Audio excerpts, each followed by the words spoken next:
La capacità attuale di oggi è di 3.210 tamponi al giorno, più o meno, 3.200-3.300.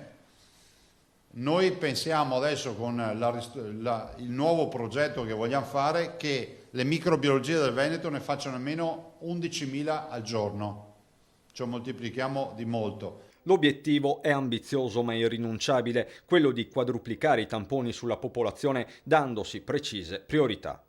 Alle microbiologie del Veneto, ai direttori generali che sentiamo tutti i giorni in videoconferenza, li vediamo con l'assessore Lanzarini e l'assessore Bottacci, abbiamo già detto già da ieri di predisporre i tamponi con priorità partendo dal personale, quindi personale sanitario a tappeto, case di riposo a tappeto, medici di base a tappeto e dopodiché nella priorità tutti quelli che hanno sintomi.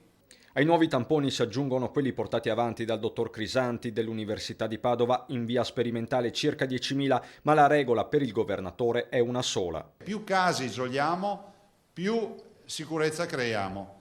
La partita dei tamponi è una partita per noi irrinunciabile. Mi spiace che ci sia qualcuno che dice che stiamo sbagliando tutto, ma noi sinceramente ce ne strafreghiamo. Inevitabile guardare a quanto succede in Gran Bretagna, dove si sta portando avanti il principio contrario. Anche qui, Zaia è chiaro, il modello da seguire è Vo, dove i casi non crescono, non certo Londra.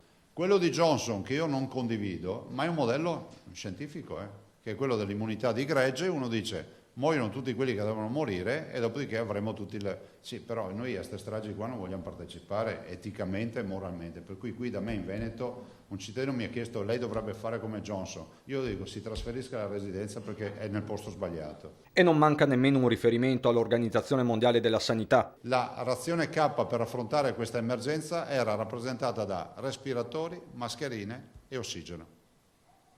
Quindi capite... Io capisco che tutti parlano dell'OMS, io il signor OMS non l'ho mai visto qua in trincea.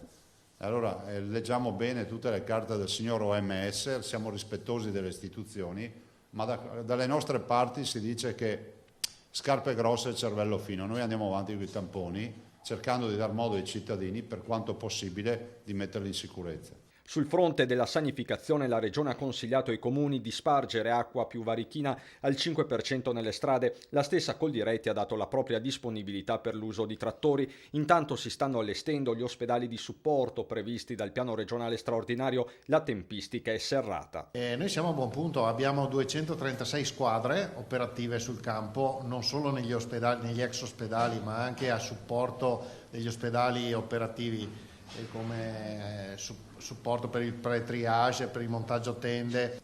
Questi ospedali possono essere operativi già da venerdì.